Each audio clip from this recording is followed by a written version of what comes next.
this is Pastor Nick Hood, and today I'm talking with Dr. Kristyn Barnes Holliday and her husband Scott Holliday. They are two young people who are members of the Plymouth United Church of Christ, and I've asked the two of them to come today to talk about what's it like to be young, married parents, and also members of the church. How are the two of you? Great, how are you? All right, thank you for joining me today. So the two of you have been married 6 years. What are some of the greatest unexpected joys of being married? Well, I think just learning how to exist together, how to communicate more deeply, learning each other's ways is really I think one of the biggest joys that I have. Seeing the personal change that marriage has had on me is really satisfying. How about you, Kristyn? So I would have to agree with Scott, but one thing that I wanted to add is sometimes I feel like being married, it's like holding a mirror up to you in a sense. And In what way? What does that mean? like, You're looking at yourself? no, like Scott is helping me to become like a better woman. And so like sometimes, he'll point different things out to me, and to be truthful with you, I will get angry sometimes and say, So, that's not true. You're a human. I'm a human. Human. Okay. And I'll say, that's not true. Well, my wife never gets angry at me. I'm just saying that she just walked in. She's in the shadows. But And I'm a Zen master, so. Yeah. okay, all right.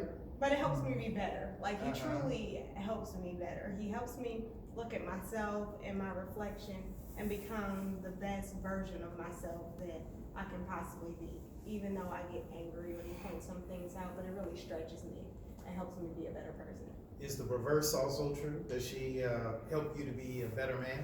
Yeah, for sure, in a multitude of ways. Like, it's sometimes it's different. Like, 'cause she doesn't necessarily. She will sometimes outwardly just point something out, and we could talk about that. And my first instinct though is in anger, and it's like it is denial though. Like, yeah, I'm like, oh no, that's not right. And then I replay that and be like, maybe it is. But oftentimes, like Kristyn is really good at being able to she is almost empathic. Like, she can look at me. She knows when I'm deep in thought. Like, or if I'm just thinking, even if I'm not that deep in thought, like I could just have a thought. And she go, "What you thinking about?" I was thinking. Like, get out of my head. Or she could just look at me like, "What's wrong?" Or why were you laughing? Like, how did you? Little stuff where just little nonverbal communications to let me know that she feels me and I have somebody there that is more than that is really like a soulmate. Like that is the definition of the soulmate. When someone can be that close to you, that they can start knowing who you are intrinsically. And so in those instances, when she could read me and and then coax something out of me and then talk me through it. Those are, I think, the most satisfying, transformative moments. But what about having children? The two of you have two children. Mm-hmm. They're little. The oldest is how old? 5. 5 10 months old. And 10 months. Mm-hmm. So, how has your marriage been transformed by having children? Let's start with whoever wants to go first.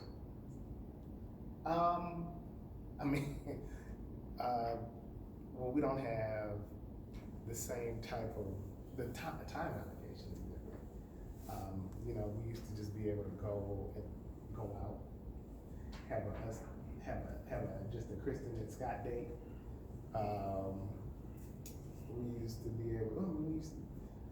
much freer to travel. We have a lot more stable income. So your parents, do they help you as like babysitting? Yeah. Or yeah. do you have other friends or maybe just young people that you use as babysitters? Yes. Occasionally. Our parents, and we use my niece Morgan, my older sister's daughter, and we also use Tori, her other daughter. So they really help us a lot, so that we get time with one another alone.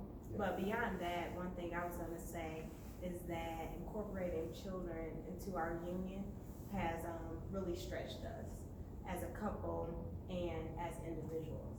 And so like, I'm eternally grateful for that, because I'm not the same woman now having the two girls that I was 5 years ago, before, you know, we had any children, or even I should say like a couple years ago before we had our second child, because adding the second child to our union has stretched us even further. And I feel that we're really blessed to have the two children. I also think our priorities have changed a lot. Like now, our plans always incorporate like, what does this mean for Reese and Rhea? Like all the time. Like, I mean, even like, you know, like us looking at, you know, like what are we leaving behind? How do we leave it behind? Like it always includes like, what are we doing for Reese and Rhea? How does this affect them? It's like applying a multi-generational approach to like how we live is something that we never did before we had children. Yeah. Well, yeah, I want to intentionally keep this interview a little shorter, but I thank you for taking the time to talk with me about this. And again, perhaps there's someone watching this who is a young adult who's you know, fallen away from their church. And what encouragement would you give to your peer group, other young adults, to come back to church and to get involved in church, and what they can expect from being involved in a church? I think if you want to take your life up to that next level, because that's what church has really done for me. Like you said, not so long ago, I've had, in this past 6 years, I've had 2 children. I've completed a PhD program and got this doctor title, and I've presented at national conferences. I've served, been appointed to task force.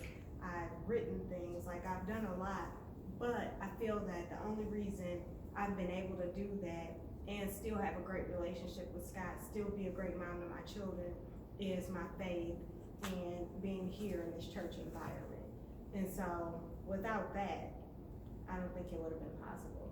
So I would encourage anyone who wants to take their life up another notch into the next level to return back to God's house. How about you, Scott? What encouragement do you give to your peer group about faith and church? I'd say something similar.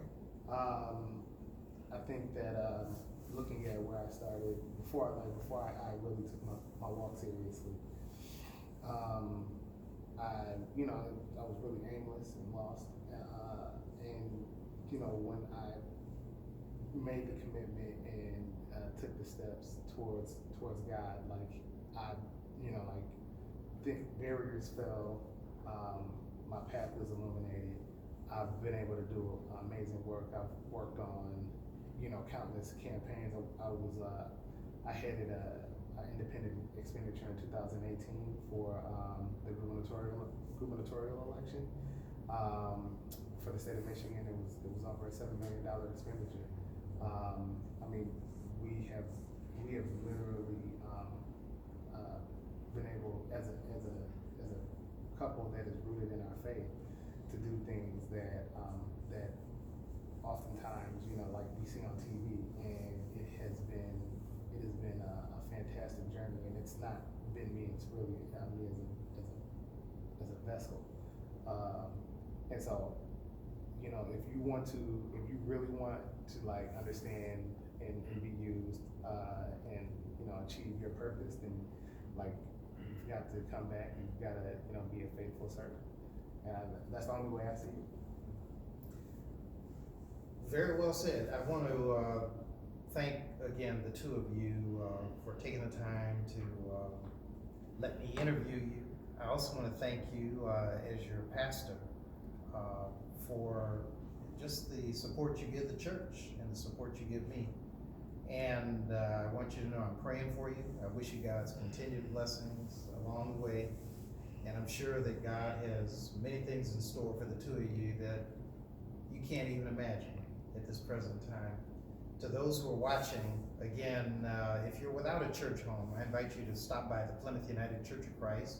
You can meet Dr. Kristyn Barnes Holliday and her husband, Scott Holliday. They're here almost every Sunday.